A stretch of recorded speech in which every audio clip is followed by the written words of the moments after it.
6 rogues circled the Omega like wolves around wounded prey, because that's exactly what he was. Eric's, bleeding and broken, could barely lift his head as they laughed about which bone to break next. They'd been beating him for 20 minutes, and he'd long since stopped begging them to stop. "Look at him," Kane sneered, wiping Eric's blood off his knuckles. "The last of the Silver Moon bloodline. Doesn't look so special now, does he?" Another kick to the ribs. Another crack of bone. Another moment where Eric's wished death would hurry up and arrive. The rogues thought they were alone in the forest. Thought this was their moment of triumph, eliminating a bloodline, erasing a threat, proving that Omegas were nothing but prey no matter how rare their blood. They were wrong. In the trees, 50 pairs of eyes watched. Not in horror, not in fear, in cold, calculated fury. The Silver Moon pack had arrived hours ago. They'd surrounded the clearing, blocked every escape route, and waited with predatory patience while their Omega was tortured, because pack law demanded witnesses before judgment. Eric's didn't know he had a pack. Didn't know he'd been protected from a distance since birth. Didn't know that every blow the rogues delivered was being counted, cataloged, and would be repaid with interest. The rogues thought they were predators. They were about to learn they were prey. Because when Eric's finally stopped moving, when his body went still and his eyes closed, that was the signal. Not for rescue. For execution. The pack had already chosen how the rogues would die. They just didn't know it yet. This is the story of how 6 wolves made the worst mistake of their lives and discovered too late that some prey bites back.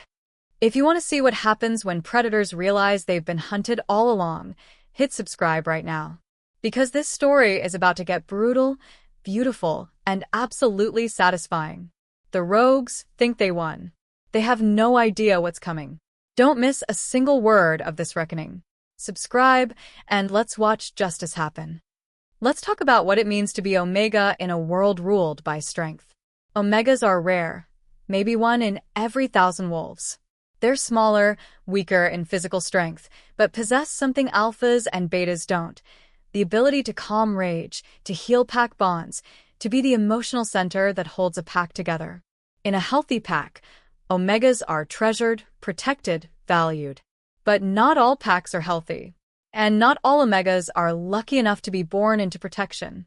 Eric's wasn't. He was born to parents who died when he was 6, killed in a territorial dispute that left him orphaned and alone. He grew up in foster care within a small pack that saw him as a burden, another mouth to feed, another weakness to protect. When he turned 18, they made it clear he needed to leave. Find his own way. Survive or don't, it wasn't their problem. So Eric's learned to survive. He kept his Omega scent suppressed with expensive blockers he could barely afford. He avoided other wolves. He worked human jobs, lived in human cities, tried to be invisible. It worked for 3 years. Then the dreams started. Dreams of silver wolves running under moonlight. Dreams of a voice calling his name. Dreams that felt more like memories, like something ancient in his blood trying to wake up and tell him who he really was. Eric's ignored them. Dreams didn't pay rent. Dreams didn't keep him safe. Dreams were just his lonely mind making up fantasies about belonging somewhere. But the dreams persisted. And with them came the hunters. Rogues who'd heard whispers about a lone Omega carrying Silver Moon blood. Rogues who knew what that bloodline meant: power, legitimacy, the ability to claim ancient pack lands if you controlled the right Omega. They wanted to either control him or kill him before someone else could. Eric's ran. For 2 years he ran, staying one step ahead, always looking over his shoulder, never trusting anyone. Until tonight, when his luck finally ran out. The neutral zone between pack territories seemed safe. No pack claimed it, so no one had authority to hunt there. Eric's was trying to reach the human city across the border, where wolf politics couldn't touch him. He never made it. 6 rogues ambushed him on a forest road. They'd been tracking him for days, patient and strategic, waiting for the perfect moment. And when that moment came, they struck. Now Eric's lies in the mud, bleeding from a dozen wounds, broken bones grinding with each shallow breath, consciousness fading. The rogues stand over him, deciding if he's dead enough or if they should inflict more damage just to be sure. What none of them know, what Eric's doesn't know, is that they're all being watched. The Silvermoon pack isn't extinct. They've been in hiding for 50 years, protecting their bloodline from those who would exploit or destroy it. And Eric's isn't just any Omega. He's their Omega. The last heir. The one they've been searching for since the night his parents died. And they're here. Have been here. Watching. Waiting. Counting every blow with terrible patience. Because this isn't about rescue anymore. This is about justice. This is about teaching predators that some prey has teeth. This is about the moment when the hunted become hunters, and mercy becomes a memory. The rogues think this story ends with Eric's death. They're about to learn it's only the beginning. The rain started exactly when Eric's luck ran out. He'd been walking the neutral zone road for 3 hours, staying between pack territories where no one had authority to claim or challenge him. The human city was only 5 miles ahead, close enough that he could almost taste the anonymity, the safety of crowds where wolves rarely hunted. Almost. The first hint of danger came as scent on the wind, multiple wolves, downwind, moving with coordinated precision. Eric's steps faltered. His hand went instinctively to the silver knife in his jacket, though he knew it was useless. An Omega against even one full-grown wolf was suicide. Against multiple? It wasn't a fight. It was an execution. He should run. Every instinct screamed it. But running meant showing his back, triggering chase instinct, dying tired instead of just dying. So Eric stood in the middle of the muddy road while rain began to fall, and waited for death to introduce itself. They emerged from the trees with theatrical slowness, 6 wolves in human form, spreading out to block any escape. The leader was tall and scarred, with eyes that reflected cruelty, like mirrors. He smiled when he saw Eric's face. "There you are," the man said, his voice carrying false warmth. "We've been looking for you, for so long, little Omega. Do you know how hard you are to track when you suppress your scent? Cost us a fortune in trackers." Eric said nothing. Speaking would show fear, and fear made predators hungry. "Not going to beg?" Another wolf, built like a tank with fists that could crack stone, stepped closer. "Most Omegas beg. It's pathetic, but entertaining." "Rourke, don't scare him yet," the leader chided. "Where are my manners?" "I'm Kane." "These are my associates. We've been hired to resolve a little problem." "I'm not a problem," Eric said quietly. "I'm nobody." "I don't have a pack. Don't want one. Don't threaten anyone." But that's where you're wrong." Kane moved closer, circling like a shark. "You're the last of the Silvermoon bloodline. Your very existence is a problem for people who'd prefer that line stay extinct. So we're here to make sure it does." Eric's blood went cold. Silvermoon. He'd heard the name in dreams. In fragmented memories he'd always dismissed as fantasy. That bloodline is dead. Has been for decades. Your parents would disagree. Well, they would if they weren't dead. Kane's smile widened at Eric's flinch. "Oh yes, we know all about them. 2 Silvermoon members in hiding, trying to protect their precious Omega son. They died for nothing, though. Because here we are, and here you are, and this ends tonight." "There are laws," Eric started. "In Packlands, sure. But we're in the neutral zone, little Omega. No pack authority. No witnesses. Just us and you, and the rain washing away evidence." Kane cracked his knuckles. "We were going to make this quick. But you made us work so hard to find you. I think we've earned some entertainment first." The attack came from 3 sides simultaneously. Eric's tried to dodge, got his knife out, managed to slash Rourke's arm before a fist connected with his ribs. He heard bone crack, felt his legs give out, tasted blood as he hit the muddy ground. "There we go," Kane said pleasantly, kicking the knife away. "Much better. Now, let's teach you what happens to Omegas who think they can run from their betters." The beating began methodically. Kane directed it like a conductor, ensuring maximum pain without quick death. A kick to the kidneys. A boot heel on already broken ribs. Fists against his face until Eric's couldn't see through swollen eyes. "You know what's funny?" Kane said, pausing to let Rourke take a turn. "Silvermoon Omegas are supposed to be sacred, protected, treasured. But look at you, bleeding in the mud, alone, about to die unmourned. Doesn't seem very sacred to me." Eric's tried to curl into a protective ball, but hands grabbed him, held him exposed for another round of kicks. His consciousness began to fragment, moments of sharp pain interspersed with growing darkness. Through it all, his Omega gift flickered to life for the first time. Empathy, his mother had called it in distant memories. The ability to feel what others felt. Right now, he felt the rogues' sadistic pleasure, their entertainment at his suffering. But he felt something else too. Something that didn't make sense. Fury. Not his own. He was too broken to feel much beyond pain and resignation. This was external rage, controlled but burning, coming from everywhere. The trees seemed to pulse with it. The forest itself felt angry. Eric's dismissed it as oxygen deprivation, blood loss making him hallucinate. I think he's had enough, a younger voice said. Eric's managed to crack one swollen eye open enough to see a teenager standing apart from the others, looking vaguely sick. He's not moving anymore. Just finish it. Drake, you're no fun, Kane complained. This is how you make an example. You make sure the victim knows exactly how worthless they are before they die. He's unconscious. How would he know anything? Good point. Kane knelt beside Eric's limp form, grabbed his hair, forced his head up. Hey. Omega, you still in there? Eric's managed the smallest sound, not quite a word, just acknowledgement of continued existence. Perfect. I want you to know something before you die. Your parents? We killed them too. 17 years ago. They begged us to spare you, said you were just a child, promised they'd disappear forever if we let you live. Kane's breath was hot against Eric's ear. We took their money, killed them anyway, and have been waiting for you to be old enough to hunt properly. This has always been inevitable. You've just been living on borrowed time. Something inside Eric's broke, not bone, but something deeper. The last thread of hope that maybe somewhere, someone cared if he lived or died. He stopped fighting, stopped trying to protect himself, just closed his eyes and waited for it to end. There it is, Kane said with satisfaction. Acceptance. That's what I wanted to see. All right, boys, let's finish this and get out of here before. A howl cut through the rain. Not close. Not far. Everywhere. Kane froze. What the hell was that? Probably just a wild wolf, Rourke said, but his voice carried uncertainty. The howl came again, and this time it was answered. From the north. From the south. From the east and west. A chorus of voices that spoke of numbers and coordination, and something that made Kane's confident expression slip. We need to leave, Drake said, backing toward the trees. Now. It's just, Kane started, then stopped as the first wolf appeared. She emerged from the darkness like something from nightmares, massive, silver-furred, moving with liquid grace that promised violence. She didn't attack, just stood at the forest edge, watching with eyes that reflected intelligence and judgment. Then another wolf appeared, and another, and another. Within seconds, the clearing was surrounded by at least 50 wolves, all silver or dark-furred, all perfectly still, all watching with identical expressions of controlled rage. Silvermoon, Kane breathed, his face going pale. That's not possible.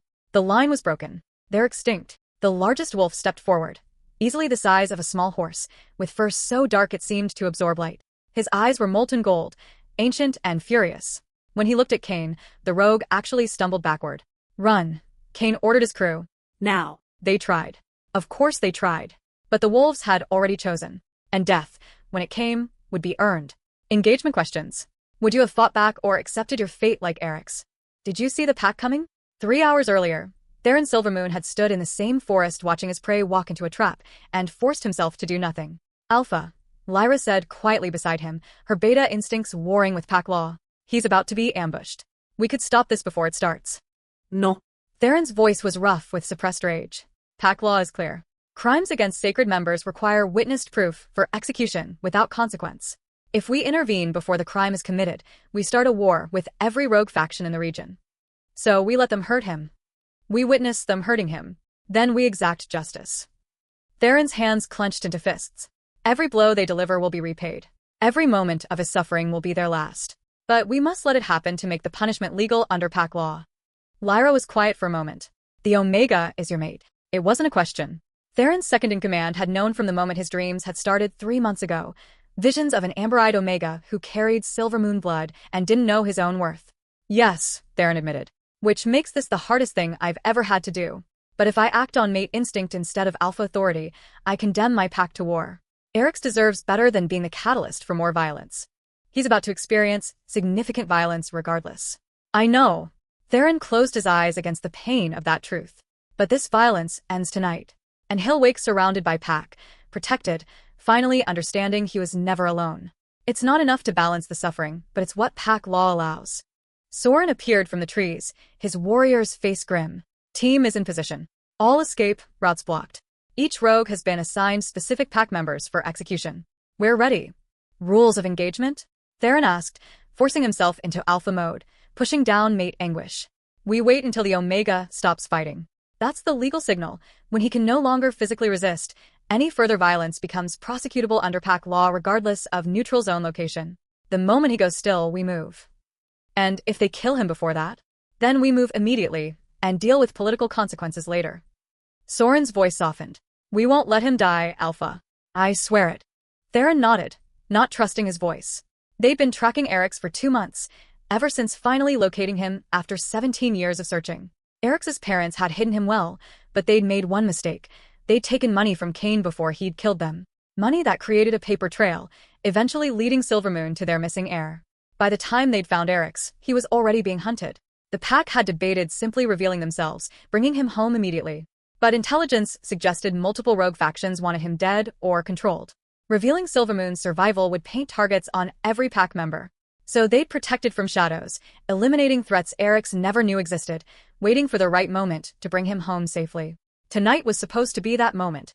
Theron had planned to intercept Eric's before he reached the city, reveal the truth gently, offer him choice about returning to pack lands. But Kane had moved faster than expected. Had set up an ambush in the neutral zone specifically because he knew Silvermoon couldn't legally interfere without proof of crime. So Theron would give him his crime, would let him commit it fully, with witnesses. And then Theron would teach every rogue in the territory why you didn't touch what belonged to Silvermoon. Now, hidden in the trees with his pack surrounding him, Theron watched the rogues emerge from the forest. Watched Eric's recognize the trap. Watched his mate stand bravely in the face of certain death because running seemed more cowardly than standing. Pride swelled in Theron's chest. This Omega had survived alone for years, had stayed hidden, had kept himself alive through pure determination. He was strong in ways that had nothing to do with physical power. Then the beating began, and pride became agony. Theron felt every blow, like it landed on his own body. The mate bond, not yet complete but already forming, transmitted Eric's pain in waves that made Theron's wolf howl for release. His control wavered, his alpha instinct screaming to intervene, to kill, to protect. Lyra's hand on his arm was the only thing that kept him in place. Not yet, she whispered. Pack law. Remember the pack. Theron remembered. But watching his mate's ribs break, watching blood pour from wounds that would scar, watching Eric's consciousness fade, that was a special kind of hell reserved for alphas who had to choose between personal desire and pack good. Beside him, 50 wolves watched with similar restraint. They felt their Omega suffering. Their instincts demanded protection. But they were Silvermoon, trained, disciplined, capable of strategic patience even when every cell screamed for immediate action. They counted the blows, cataloged each injury, waited for the precise legal moment when witness became judge and executioner. It came when Eric stopped moving. Not unconscious, Theron could still feel faint pulses of life through the bond. But no longer fighting, no longer trying to protect himself, just accepting. That was the signal. Soren gave a single, sharp whistle, inaudible to human ears, clear as a bell to wolves. 50 pack members moved as one, taking predetermined positions around the clearing, blocking escape routes, surrounding targets, preparing for justified execution. Theron, unable to stay hidden a moment longer, threw back his head and howled. Not rage, though that was present. Not warning, though that was implied. This was a declaration. Judgment has arrived, and mercy died when you touched what is mine. The pack answered, a chorus of voices that made the very air vibrate with power. This was Silvermoon announcing its survival, its strength, its absolute unwillingness to forgive crimes against its sacred members. Theron shifted to wolf form, his massive body moving through the trees toward the clearing. He saw the rogues' faces shift from confidence to confusion to dawning horror as they realized exactly what they'd walked into. Kane recognized him immediately. They'd known each other once, before exile, before betrayal. The former pack mate's face went pale as he understood that extinction had been a lie, that the line he'd tried to destroy was not only alive, but had just witnessed everything. Run, Kane ordered his crew. Theron smiled in wolf form, all teeth and promise. They could run. They could try. But the pack had already chosen how they'd die. And death, Theron knew, would be exact.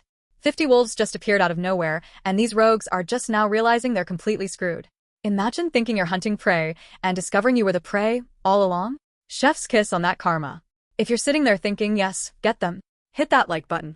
And subscribe because next chapter is where the pack shows exactly what happens when you touch Silvermoon blood. It's about to get brutal. The first to die was Jax, and he died before he understood death had arrived. Lyra moved with speed that made her seem to teleport, one moment hidden in trees, the next her jaws closing on Jax's throat with surgical precision. She'd been assigned him specifically because his offense had been methodical. He'd broken 3 of Eric's ribs deliberately, scientifically, taking pleasure in the exact moment of fracture. Now his throat fractured instead. Quick. Efficient. More mercy than he'd shown. Jax hit the ground gurgling, eyes wide with shock, and Lyra moved back to her position without pause. 1 down. 5 remaining. Finn ran. Of course he ran. He was young, stupid, had thought himself invincible until confronted with actual predators. He made it exactly 10 steps before realizing the wolves weren't chasing him randomly. They were hurting him. He hit a wall of silver fur, 3 warriors who'd positioned themselves precisely where pack strategy predicted he'd run. They took him down together, their combined weight preventing any chance of fighting or shifting. His death was slower than Jax's, but still quick by execution standards. 2 down. Nox tried to fight. He shifted mid-leap, his wolf form erupting with rage and desperation. But Soren met him in midair, a head warrior against a rogue who'd spent too long attacking the weak. The impact sounded like thunder. They hit the ground in a tangle of fur and fangs, and for a moment it looked almost fair. Then 4 more Silvamoon warriors joined the fray, and fair became irrelevant. Nox's howls of rage became howls of pain, then silence. 3 down. Rourke, the enforcer, the one who'd enjoyed his work, faced something worse than a quick death. Desta, the pack's eldest member, had volunteered for him specifically. She was ancient, scarred, slow by wolf standards. But she had patience and centuries of tactical experience. She circled Rourke with methodical precision, striking when he was off balance, retreating before he could counter, bleeding him by degrees. It was education disguised as combat, teaching him what it felt like to face an opponent who knew exactly where you were weak. His death took the full 20 minutes of Eric's torture. Measured. Precise. Justice delivered with elder wisdom. 4 down. Drake, the youngest, had dropped to his knees the moment the pack appeared, throat bared in submission, barely breathing in terrified stillness. The wolves surrounding him held position, awaiting alpha judgment, their eyes communicating the question, mercy or justice. Theron had a different target. He stalked toward Kane with predatory focus, his massive wolf form moving through the chaos, without acknowledging the executions happening around him. Everything narrowed to this: the traitor who'd known exactly what he was doing when he'd tortured a sacred Omega. The exile who'd broken every law of pack and honor. Kane tried to shift, his human form rippling with attempted transformation. Theron hit him before the change completed, alpha dominance crashing down with physical force that made Kane's bones creak. The transformation failed, leaving him stuck in painful half-form, unable to properly fight or flee. "Please," Kane gasped. "Theron, please. I didn't know." Theron shifted to human form, standing naked in the rain, power radiating from every pore. "You knew exactly what he was. You were Silvermoon once. You knew his bloodline, his designation, what he meant to our pack. You targeted him deliberately. He's just an Omega. He's my mate." The words exploded from Theron, 18 years of suppressed alpha instinct finally unleashed. "You tortured my mate for entertainment. You broke him for sport. And you did it knowing I would come. Knowing this moment would arrive. Knowing you would pay." Theron's fist connected with Kane's ribs, the same spot where Kane had kicked Eric's. Bone cracked with satisfying precision. That's for his ribs. Another blow. To the face. That's for his eyes. Again to the kidneys. That's for his organs. Methodically, scientifically, Theron delivered justice that mirrored crime. Each strike placed where Kane had placed his. Each wound matching the damage he'd inflicted. Not rage, that would be too chaotic. This was cold, calculated alpha fury that remembered every detail and repaid every debt. Kane tried to beg, tried to bargain, tried to remind Theron of their shared history before exile. But that history was exactly why this hurt more. Kane had known Silvamoon values, had understood how sacred Omegas were, had deliberately violated everything they held dear. Some crimes earned quick deaths. This wasn't one of them. When Theron finally finished, when Kane's breathing rattled into silence, the alpha stood over his fallen enemy and felt nothing. Not satisfaction. Not grief. Just empty completion of necessary task. He turned to where Eric's lay motionless in the mud, still alive but unconscious, blood mixing with rain. The sight of him, small, broken, alone despite being surrounded, made Theron's throat close with emotion he couldn't afford to show yet. "Report," he ordered, his voice rough. 5 confirmed dead, Soren said, shifting to human form. 1 submissive, awaiting judgment. He gestured to Drake, who remained perfectly still, not even daring to meet anyone's eyes. Theron moved to the boy, his alpha aura making Drake's submission instinct intensify. "How old are you?" "17, alpha." "Your crimes?" I was there. I watched. I didn't stop them." Drake's voice shook. I'm sorry. "I'm so sorry. I wanted to stop it, but my father," he gestured to Kane's body. "He would have killed me if I interfered. So you chose your life over honor." Yes. Drake didn't try to deny it. I was a coward. I deserve whatever you decide. Theron studied him. This boy who'd been born into rogue life, raised by a sadistic father, probably never given the chance to understand what pack truly meant. The easy answer was execution. Clean, simple, 5 threats eliminated instead of 4. But something stopped him. Maybe it was the fact that Eric's was still alive. Justice served didn't require more death. Maybe it was recognition that Drake's position hadn't been so different from Eric's, trapped by circumstances, trying to survive with limited options. You have 2 choices, Theron said finally. Leave now, become truly rogue, and if I ever see you again you die without question. Or submit to Silvermoon completely, accept pack discipline, training, judgment, and prove you can be better than you're raising. Choose quickly. Drake didn't hesitate. Silvermoon. Please. I don't want to be what they were. Then you won't be. Theron's voice carried alpha command. But understand, you'll start at the bottom, earn every scrap of trust, and the first time you threaten any Omega, I'll kill you myself. Yes, Alpha. Thank you, Alpha. Theron turned away, already dismissing the boy from immediate concern. What mattered now was Eric's, getting him warm, dry, treated, and finally understanding he was no longer alone. The Alpha moved to where his mate lay broken in the mud, carefully gathering the small form against his chest. Eric's was cold, barely breathing, covered in injuries that would take weeks to fully heal. But he was alive. Get him to the healer, Lyra said quietly. We'll handle cleanup here. No. Theron's arms tightened protectively. I'm carrying him home. He wakes up surrounded by pack, knowing he's protected, understanding this is finished. He shifted carefully, his wolf form large enough that Eric's could lie against his back without falling. The rest of the pack formed around them, a protective escort, a living shield, a promise that their Omega would never face danger alone again. As they moved through the forest towards Silvermoon territory, Theron felt the mate bond pulse weakly. Eric's, unconscious, but aware on some level that everything had changed. Welcome home. Theron thought toward him. Welcome home, little Omega. The reckoning was complete. Now the healing could begin.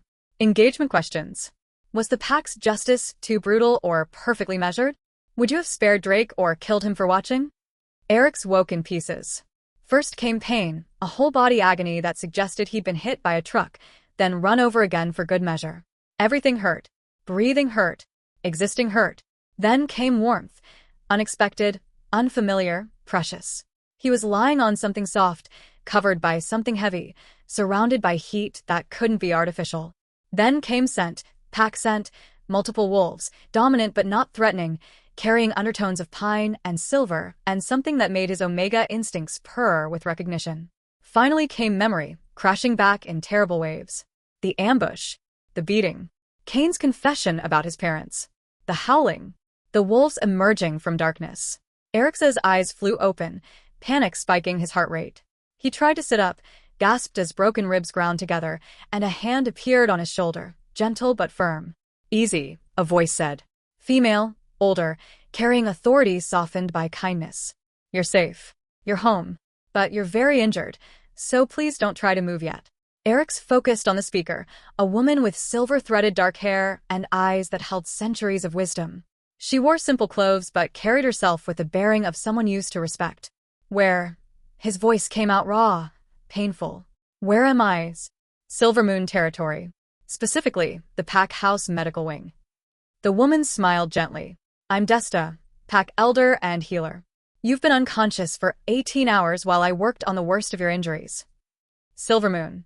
The pack that was supposed to be extinct. The pack Kane had said he destroyed. But if they were extinct, how was Eric's currently lying in their medical wing? The wolves, Eric's managed. In the forest. They killed. They executed criminals who'd committed crimes against a sacred pack member. Desta's voice carried no apology. Justice was served under pack law, with full witness testimony. You were protected, as is your right. But I'm not, I don't belong. You are Eric Silvermoon, son of Helena and Marcus Silvermoon, last Omega heir of our bloodline, and absolutely a member of this pack whether you knew it or not. Desta squeezed his hand gently. You've been hidden for 17 years, but you were never abandoned. We've been searching for you since the night your parents died. Eric's mind reeled. His parents had been Silvermoon? He'd thought them ordinary wolves, low-ranking members of some forgotten pack. But if they'd been hiding, If they died protecting his identity, the rogues said they killed my parents. Eric's voice cracked. Said they took money and killed them anyway. They did. And we spent years tracking down everyone involved in their deaths. The group that killed your parents was eliminated 15 years ago. Kane was the last survivor of that particular group. Desta's expression hardened. Now he's not. Why didn't you find me sooner? Your parents were very good at hiding.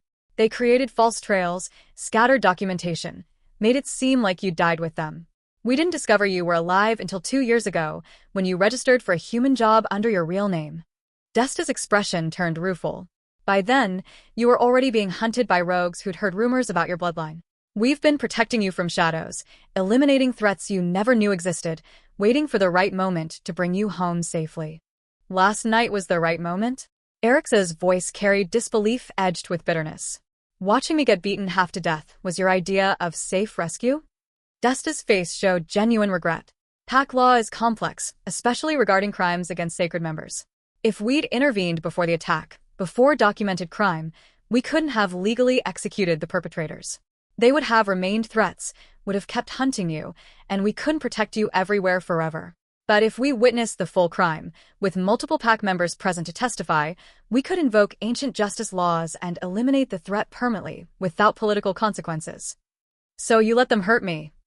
Eric's felt something break inside. Let them beat me, break me, make me think I was dying alone. Also, you could have your legal justification? Yes. Desta didn't look away from his anger. And I know that sounds monstrous. I know you feel betrayed, abandoned during your worst moment. But understand, if we'd acted immediately, we'd have started a war between Silvermoon and every rogue faction in the region. Hundreds would have died. And you'd still be hunted, still be unsafe, still be looking over your shoulder for the rest of your life. She leaned forward, her ancient eyes holding his. By waiting, by witnessing, we eliminated 6 immediate threats, sent a message to every other rogue that Silvermoon is alive and protective, and gave you permanent safety. The price was high, too high, but it bought you a future. Eric's wanted to argue, to rage, to reject the logic that required his suffering for broader good. But he was tired, so tired, and some part of him, the Omega part that understood pack dynamics despite lacking pack experience, recognized the brutal wisdom in Desta's explanation. The big wolf, Eric said finally. Dark fur. Gold eyes. He killed Kane. That was Theron, our alpha. Desta's expression softened. Your alpha if you choose to accept the bond. What bond? You're his mate, child. Have been since you were born, the Omega designated by the moon itself to balance his alpha. He's been dreaming of you for months, feeling the bond form, even though you never met. Last night, watching you suffer, was the hardest thing he's ever endured as alpha. Mate. The word echoed in Eric's mind, triggering instincts he'd suppressed his entire life. The warmth surrounding him suddenly made sense. This wasn't just ambient heat, it was pack warmth, with alpha warmth at the center. Even unconscious, his body had recognized safety. I don't even know him. No. Which is why he's giving you choice. Desta stood, moving to the door. He wants to see you, to explain properly, to offer you the life you should have had. But only if you're ready. You've been through trauma. You need time to heal, to process, to decide what you want. The pack will respect whatever you choose. And if I choose to leave, then we'll arrange safe passage to wherever you want to go, with resources and protection. Desta's smile was sad.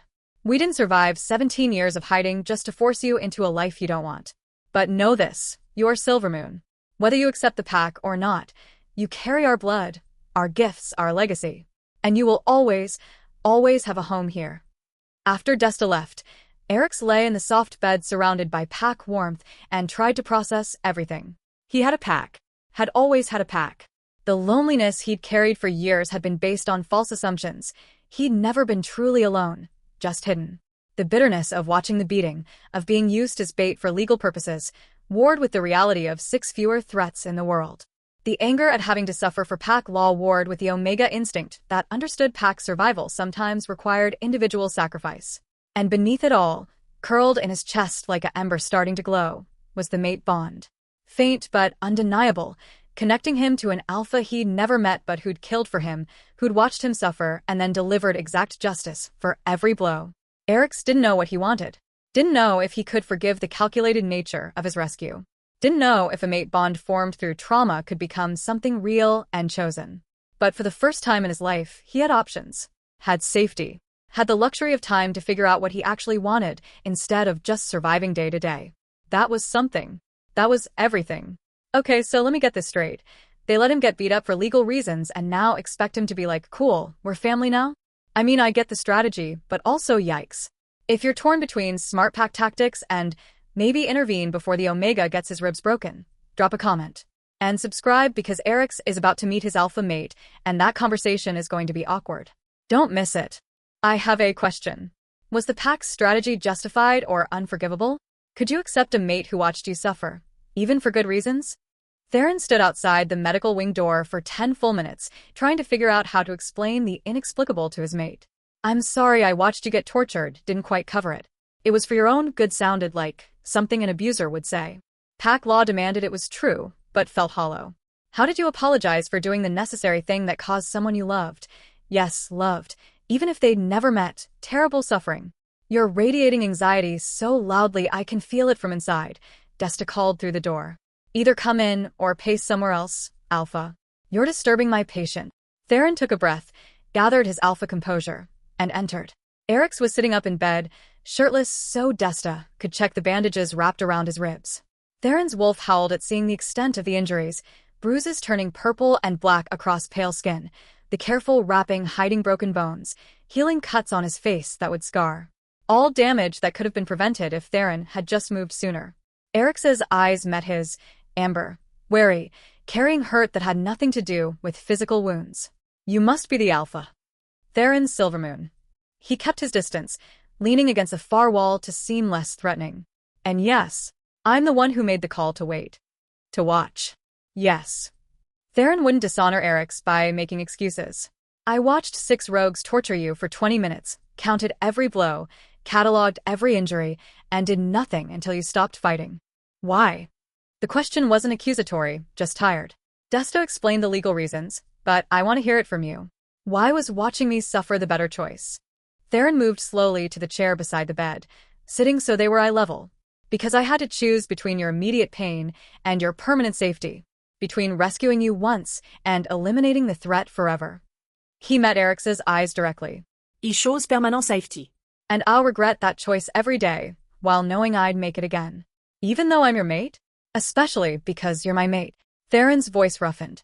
If I'd acted on mate instinct, charged in, killed everyone immediately, we would have started a war. Every rogue faction would have seen Silvermoon as enemy. We'd have spent the rest of our lives fighting, and you'd never be safe.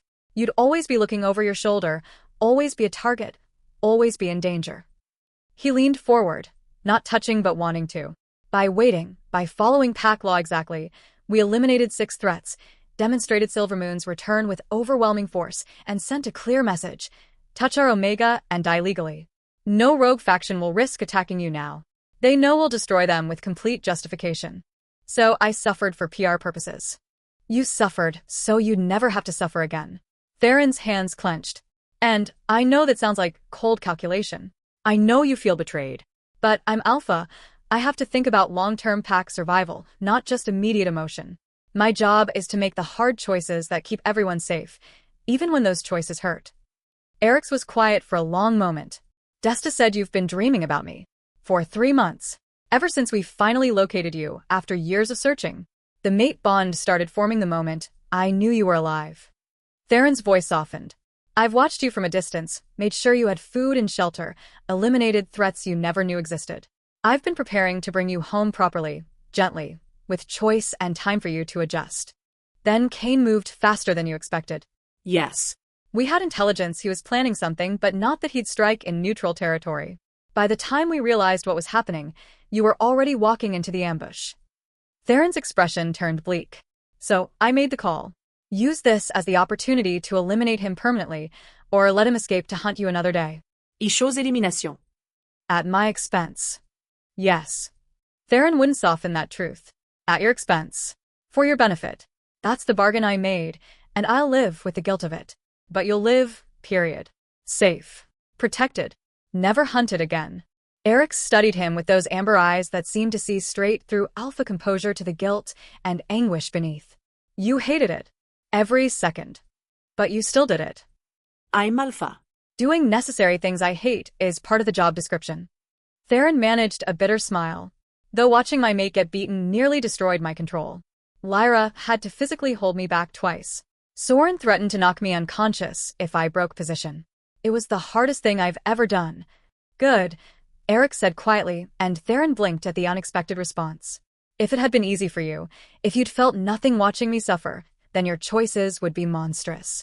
But if it cost you something, if you felt every blow, if you barely maintained control, if you'll carry guilt about this, then maybe it was just terrible leadership instead of terrible person. The distinction shouldn't have mattered, but somehow it did. Theron felt something ease in his chest. Not forgiveness. Eric's wasn't offering that yet, but perhaps understanding? I don't expect you to accept the mate bond, Theron said carefully. That's your choice entirely. Regardless of what biology says, you don't owe me anything. If you want to stay, learn about Pack, maybe eventually explore what we might be, that's welcome. If you want to leave, build a life elsewhere without Pack obligations, I'll support that too. Will you though? Eric's voice carried skepticism. Because the alpha I've read about in romance novels would say similar things but actually mean, you're mine, and I won't let you go. Is this real choice or pretty words? Theron appreciated the directness. Real choice. Desta can confirm, I've already arranged 3 options for you. 1. Stay here, full Pack member, with time and space to decide about the mate bond. 2. Stay temporarily while healing, then relocate to a Pack house we maintain in the human city, with full support but separate from my immediate presence. 3. Leave entirely with enough resources to start fresh, wherever you want, plus ongoing protection that operates from a distance. He met Eric's eyes. I want you to stay. Want you to choose me, choose Pack, choose the life you should have had from birth.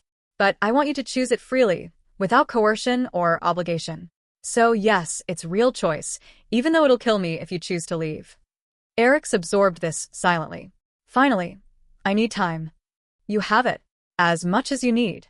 I'm angry that you watched me suffer. I know. You should be. But I also understand why you did it. Understanding doesn't erase anger. Both can be true. Theron stood, maintaining distance. Heal. Process. Decide what you want. The Pack will respect whatever you choose. And Eric's. He paused at the door. Welcome home. Even if it's temporary. Even if you leave tomorrow. For right now, at this moment, you're home. After the alpha left, Eric's lay back in the soft bed and tried to sort through conflicting emotions. Anger and understanding.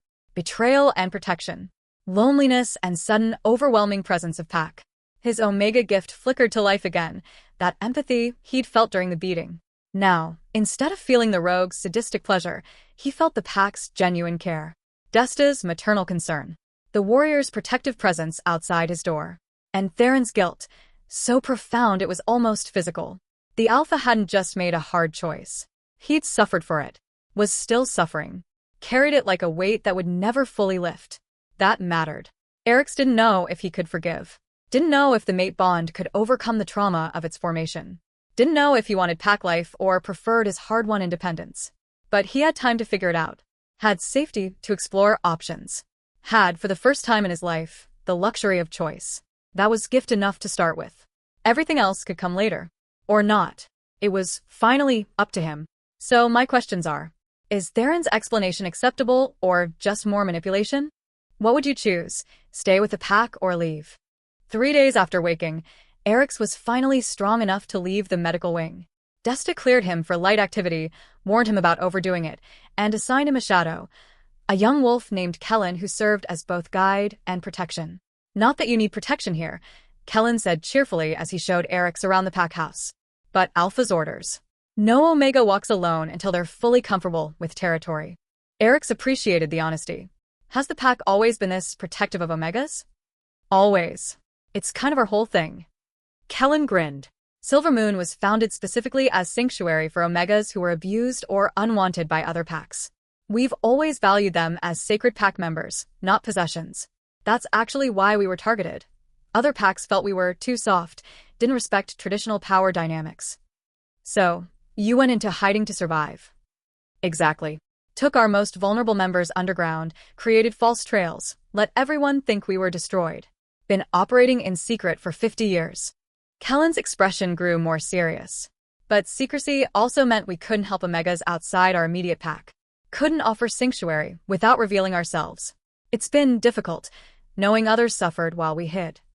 They reached a garden courtyard where several pack members were working, some tending plants, others sparring in human form, a few simply sitting in sunshine.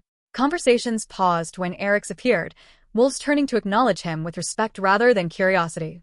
Eric Silvermoon, an older man, said, standing from his gardening, "Welcome to Packlands. I'm Jonas, one of the elders. Your mother was my niece. I remember her well." Eric's felt something clench in his chest. "You knew my mother?" "Knew both your parents. Helena was fierce, protective, brilliant. Marcus was gentle, artistic, completely devoted to her. They loved you more than anything in the world." Jonas's eyes were sad. Their choice to hide you, to die protecting your identity, was the hardest decision they ever made. But they believed you deserved a chance at safe childhood, even if it meant not being part of Pack. "They were wrong," Eric said quietly. "I had neither safety nor Pack. Just loneliness." "I know. And they'd be devastated to know you suffered anyway. But they couldn't have predicted." Jonas stopped, shook his head. "What matters is you're here now. Home, finally, where you always belonged." Other Pack members approached throughout the day, each sharing brief memories of his parents, offering welcome, treating him with a respect he'd never experienced. No one pressured him about staying. No one mentioned the mate bond. They simply acknowledged him as one of them, leaving choice entirely in his hands. It was overwhelming and wonderful, and terrifying all at once. That evening, Eric's found himself in the Pack's common room, surrounded by wolves of all ages engaged in normal evening activities. Children playing, adults cooking, elders teaching. The casual domesticity of it contrasted sharply with his years of isolation. Then his gift flared to life. It started as a whisper, faint emotional impressions from Pack members nearby, contentment from the children, tiredness from warriors returning from patrol, concentration from someone doing paperwork in the corner. Then it grew stronger. Eric's could suddenly feel everyone in the room simultaneously, their emotions layering over each other, creating a complex tapestry of Pack feeling. Joy and frustration and boredom and anticipation all swirling together in a symphony that made his head spin. "Whoa," he gasped, grabbing the nearest wall for support. Kellen was beside him immediately. "What's wrong?" "I can feel everyone all at once." Eric's empathic gift surged, no longer blocked by survival instinct, no longer suppressed by years of isolation. With Pack around him, safe and accepted, his Omega power awakened fully. And it was overwhelming. Desta appeared, drawn by his distress. "Your gift is manifesting. Deep breath. Let me help you learn to control it." She guided him to a quiet room, teaching him how to create mental barriers, how to dial down the empathic reception from everyone all the time to selected individuals when I choose. It took hours of practice, but gradually Eric's learned to manage the flood of sensation. "This is the Silver Moon Omega gift," Desta explained. "Empathic connection to Pack. In battle, you'd know instantly if someone was hurt or in danger. In daily life, you can feel Pack emotional health, identify problems before they escalate, help maintain harmony." It's exhausting. It is. But it's also why Omegas are sacred. You're the emotional heart of Pack, the one who feels what others miss, who warns of threats before they become crises. Desta smiled. Your mother had this gift. She used it to identify pups being abused in neighboring packs, helped rescue them, brought them to Silvermoon where they'd be safe. She saved dozens over the years. Using empathy that must have hurt constantly. Yes. Feeling others' pain is difficult. But she believed it was worth it to help. And now you have the same choice. Use your gift to protect, or shield yourself from it entirely. Both are valid. Eric's thought about that. Thought about feeling the rogue's sadistic pleasure while they hurt him, how his gift had made the torture worse by adding their emotional enjoyment to his physical pain. But also how he'd felt the Pack's presence, their protective fury, their promise of justice. Can I choose to feel some things but not others? With practice, yes. You can lower barriers for trusted Pack while maintaining shields against external threats. You can selectively open to individuals you want to connect with. Desta paused. Including your alpha, if you choose. There it was. The option. The possibility of lowering barriers, letting Theron in empathically, feeling what he felt, and letting him feel what Eric's felt. Total emotional intimacy that the mate bond craved. I'm not ready for that. That's fine. Take whatever time you need. The bond isn't going anywhere. desta sotod. But know this, Theron has excellent emotional control. If you ever do choose to connect with him, you won't be overwhelmed by alpha dominance or aggression. He runs deep and quiet, like a still lake. Connecting with him would probably be peaceful. After Desta left, Eric's practiced his newly awakened gift. He could feel Kellen outside the door, patient, protective, content with guard duty. He could feel distant pack members going about evening routines. And if he reached very carefully, shielded but curious, he could feel Theron in his office 3 floors up. Desta was right. The Alpha's emotions ran deep and controlled, a current of guilt over the ambush decision, determination to respect Eric's boundaries, longing that he suppressed ruthlessly, and underneath it all, a steady certainty that whatever Eric's chose, Theron would honor it. It was reassuring. Not demanding. Not possessive. Just patient. Eric's withdrew his gift before Theron could sense the connection. He wasn't ready for that conversation yet. But knowing the Alpha's emotions were genuine, that the regret was real, that the promise of choice was sincere, that helped. Maybe trust could be built after all. Maybe home could be more than just a word. Maybe, eventually, mate could become more than just biology. Time would tell. For now, Eric's pack had safety and had a gift that connected him to both in ways he was just beginning to understand. It was enough. It was progress. It was tentatively hope. 2 weeks after arriving at Silvermoon, Eric's finally felt strong enough to have the conversation he'd been avoiding. He found Theron in his office, buried in paperwork that probably represented important Alpha business. The bigger man looked up when Eric's knocked, surprise and something like hope flashing across his face before being controlled. Eric's. Come in. Is everything all right? Fine. Eric stepped inside, closed the door. I need to talk to you. About everything. About the mate bond and choices, and what happens next. Theron set down his pen immediately, giving Eric's his full attention. All right. I'm listening. Eric's had practiced this conversation in his head dozens of times, trying to find words that were fair to both of them. I've been here 2 weeks. I've healed physically, learned about Pac, discovered my empathic gift, and spent a lot of time thinking about what I want. And Theron's voice was carefully neutral, betraying none of the anxiety Eric's could feel through his gift. I'm staying. Not forever necessarily, but for now. I want to learn what it means to be Silvermoon, to understand my heritage, to explore life with Pac. Eric's took a breath. But I'm not ready to accept the mate bond. Not yet. Maybe not ever. And I need you to be okay with that. I am, Theron said immediately. I told you your choice always. If you need years to decide, you have years. If you ultimately choose no, I'll accept that too. Will you though? Eric's moved closer, using his gift deliberately now, feeling for any deception. Because I can sense your emotions. I know you want me. Know the bond pulls at you constantly. Can you really accept me being here, but not with you? Theron was quiet for a moment. It'll be the hardest thing I've ever done. Seeing you every day, knowing what we could be, and respecting your need for distance. But yes, I can do it. Because I'd rather have you here, and not mine than not have you here at all. Eric's felt the truth of it through his gift. The genuine commitment to respecting boundaries, the determination to be better than wolves who claimed mates by force or manipulation. What if I meet someone else? What if I choose a different mate? Pain flashed across Theron's face, but his voice remained steady. Then I'll be happy you found happiness, even if it's not with me. The mate bond is biology, Eric's. It doesn't override free will. You deserve to choose your own partner based on actual connection, not just pheromones and destiny. Most alphas wouldn't say that. Most alphas are assholes. Theron's slight smile took the edge off the words. I'm trying to be better. Trying to build something with you based on actual relationship, not just biology. If that never happens, if we only ever become friends or pack brothers, I'll accept that.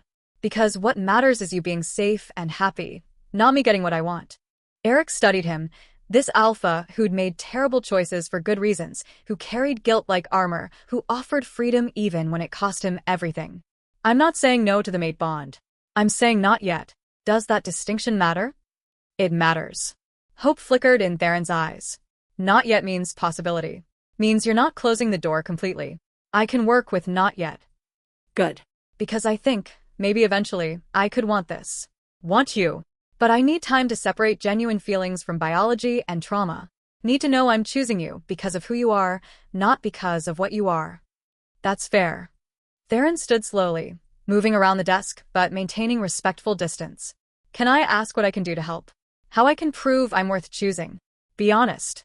Respect my boundaries. Don't push. And Eric's hesitated. Let me get to know you. Not as alpha, but as person. Show me who Theron is when he's not being leader or mate or warrior. I can do that. Theron's smile was small but genuine. Though I warn you, I'm actually quite boring. I read history books, play strategy games, and make terrible jokes. The alpha persona is much more impressive. I don't want impressive. I want real. Then real is what you'll get. They stood in comfortable silence for a moment. Then Eric's asked the question that had been nagging at him. The boy, Drake. What happened to him? He's in pack custody, undergoing rehabilitation, working kitchen duties, learning pack values, proving he can be trusted. So far, he's been model submissive, respectful, hardworking, genuinely trying to be better. Theron's expression was thoughtful. Several pack members wanted him executed.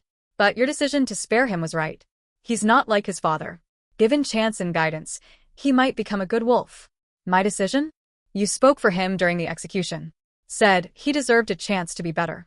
That carried significant weight, the victim choosing mercy for his attacker. Pack respects that kind of moral courage. Eric's hadn't realized his words held such authority. What if he betrays that mercy? Then he dies. Quickly, without ceremony. But I don't think he will. I think your faith in him might be what saves him from his father's path. Theron moved slightly closer. For what it's worth, choosing mercy, while still hurt and angry, shows incredible strength. Most wolves would have demanded his death. You chose harder path. Maybe I'm just stupid. No. You're compassionate. There's a difference. Theron's voice softened. And compassion is exactly what this pack needs. What I need. Someone who remembers that mercy has value, that not everything is solved with violence. Eric's felt the sincerity through his gift. Theron genuinely admired his choice, saw it as strength rather than weakness. That mattered more than he'd expected. I should go, Eric said finally. Let you get back to important alpha business. Talking to you is important alpha business. Everything else can wait. But Theron moved back to his desk. Though, if you're serious about getting to know me, would you want to have dinner? Just us, nothing formal, in my personal quarters. I'll cook, we'll talk, no pressure or expectations. You cook? I'm actually a decent cook. It's relaxing, helps me think. And I make excellent pasta. Theron looked almost nervous. No obligación. Just if you want to spend time together voluntarily, that's an option. Eric's considered.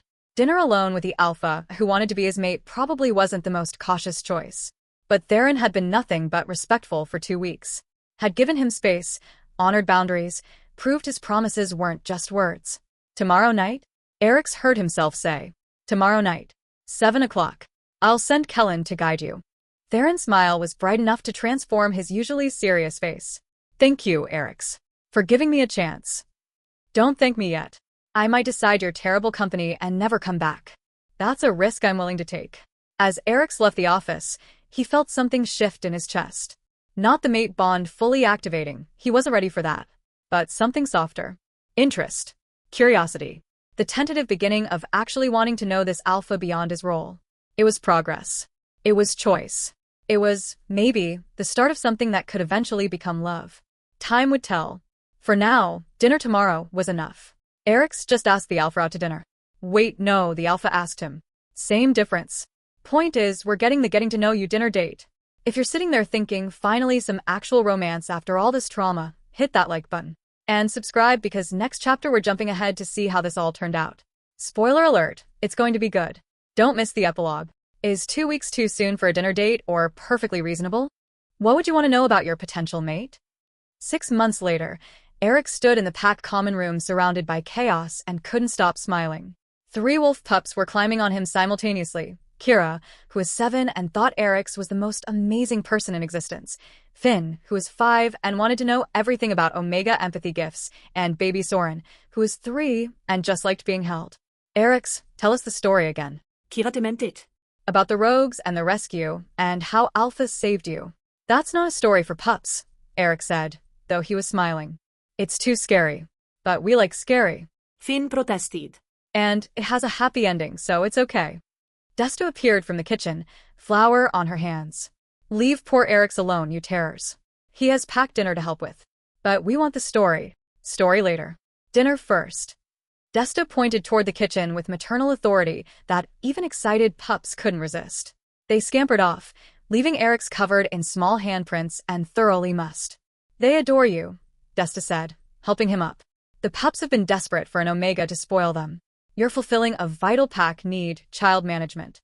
I'm being used as entertainment." Exactly. "It's very important work." Desta's smiled. "How are you settling? 6 months in, still feeling good about the choice to stay?" Eric's considered the question honestly. The first months had been difficult, processing trauma, learning pack dynamics, navigating his relationship with Theron while maintaining boundaries. But gradually, difficulty had shifted to comfort. Fear had transformed to trust. Obligation had become choice. "I'm happy," he said simply. "Actually, genuinely happy. I didn't think I knew how to be happy anymore. You deserve it. After everything you survived, you deserve peace and pack and home." Desta squeezed his shoulder. "Your parents would be so proud of who you've become.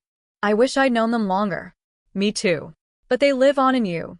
Helena's fierce protectiveness, Marcus's gentle creativity. You carry their best qualities." Desta gestured toward the kitchen. "Now come help me feed this circus before they riot." Dinner preparation was controlled chaos, multiple wolves working together to create a meal for 80 pack members. Eric's had found his place in the routine, working alongside others who'd welcomed him without reservation. Drake, now fully integrated into pack, worked across from him, carefully following instructions and proving he was nothing like his father. "Hey, Eric's," Drake said quietly. "Just wanted to say thanks. Again. For speaking up for me that night. I know I didn't deserve mercy, but you gave it anyway. I'm trying to earn it." "You're doing well," Eric said honestly. "Keep it up." "I will. I promise." The dinner bell rang, and pack members flooded the common room. Warriors and healers, elders and pups, everyone gathering for the nightly meal that reinforced their bonds. Eric's took his designated seat at the head table, beside Theron's chair. The Alpha arrived last, fresh from patrol, his presence making everyone straighten slightly before relaxing again into comfortable respect. He dropped into his chair with a tired sigh. "Long day?" Eric's asked. "Border dispute with neighboring pack. Nothing serious, just tedious negotiations." Theron's hand found Eric's under the table, squeezing gently. "Better now."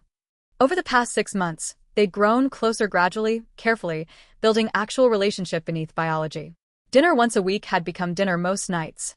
Separate quarters had become Eric's, spending more time in Theron's rooms. Respectful distance had shifted to casual touch, to holding hands, to sleeping curled together while Theron's wolf kept Eric's warm and safe. They hadn't completed the mate bond yet. Eric still wasn't ready for that level of commitment and vulnerability. But they were partners now, openly affectionate, clearly building towards something permanent. "I have something to tell you," Eric said quietly as the meal began.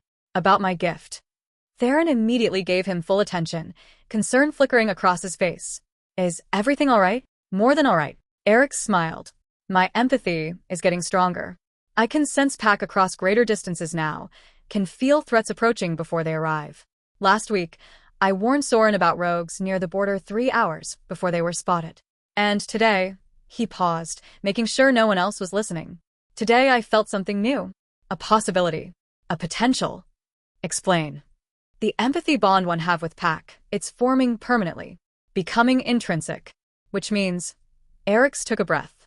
"Which means I'm not just visiting anymore. My wolf recognizes this as home. A permanent pack. As where I'm supposed to be." Theron went very still. "What are you saying?" "I'm saying I'm ready. Not just for staying, but for everything. For accepting the mate bond, for being your partner officially, for building life together." Eric's met his eyes. "If you're still interested." "If I'm still..." Theron's laugh was slightly unhinged. "Eric's, I've been waiting 6 months for you to be ready. I'm very, extremely, absolutely still interested." "Good. Because I choose you. Not because of biology or trauma or circumstance. Because of who you are, how you've treated me, how you've been patient when it would have been easier to push. I choose you deliberately, with full awareness of what that means." Theron's eyes were suspiciously bright. "Will meet ceremony. Public announcement. Formal acceptance under pack law." "I know." Desta's been explaining protocol. Eric squeezed his hand. "But I wanted you to know first before we tell everyone else. Wanted you to hear it directly. I'm yours if you'll have me." "If I'll..." Theron pulled Eric's against his side, uncaring that everyone was watching. "You're mine." Have been since the moment I found you in that forest. Officially accepting it just makes it legal. Very romantic, Eric said dryly, though he was smiling. Should I be worried about your courtship skills? Absolutely. I'm terrible at romance. Lyra says I have the emotional range of a particularly stoic rock. Theron pressed a kiss to Eric's temple. But I'll spend the rest of our lives trying to be better. Trying to be worthy of your choice. You already are. That's why I'm choosing. The pack erupted in cheers. Apparently everyone had been listening, or Desta had spread the news with characteristic speed.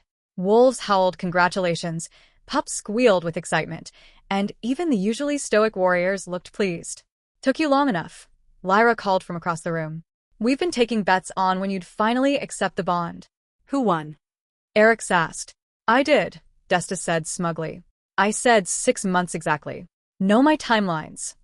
Later, after the celebration had died down and most pack members had retired, Eric stood on the balcony outside Theron's quarters and looked at the forest where he'd nearly died. Where he'd been broken and saved simultaneously. Theron joined him, wrapping arms around him from behind. Regrets? About the choice? No. Eric leaned into the embrace. About the path that led here? Some. I wish I'd found Pax sooner, suffered less, had easier journey. But he turned to face Theron. But this is where I ended up. And it's good. It's right. It's home. It is, Theron agreed. You're home. Finally, completely, permanently home. They stood together under the moon, Alpha and Omega, mate and mate, building the future from the ashes of trauma. It wasn't perfect. Eric still had nightmares about the beating. Theron still carried guilt about watching it happen. Drake was still proving himself. The threat of rogues remained. But they had each other. Had Pack. Had the kind of love that was chosen rather than forced, earned rather than assumed. And, in a world that had tried to break them both, that was victory enough. Deep in the forest, wolves howled at the moon, a sound that once meant hunting and death, but now meant only joy and Pack and the promise of safety. Eric's held with them, his Omega voice joining the chorus, his wolf finally free to sing without fear. He'd been beaten until he stopped moving. But he'd survived. Had been found. Had been protected. Had discovered he was never alone, even in his darkest moment. And now he was home. Finally, completely, eternally home. From beaten and broken in the mud to mated and loved in his Alpha's arms. That's the transformation arc we all needed. Eric survived. He healed. He chose love on his own terms. And the pack that watched him suffer? They delivered justice and then gave him home. If this story hit you in all the feelings, anger at the rogues, satisfaction at their deaths, hope during Eric's healing, joy at his choice, drop a comment with your favorite moment. Mine? Honestly, when Eric's used his gift to feel that Theron's emotions were genuine, that's when real trust began. If you loved this journey from prey to protected, from alone to pack, from surviving to thriving, show this video some love. Like, subscribe, share with someone who needs to know that even the darkest moments can lead to the brightest futures. Until next time, you're not alone, you're stronger than you know, and home exists for everyone. You just have to be brave enough to accept it when it arrives. Peace out, story lovers.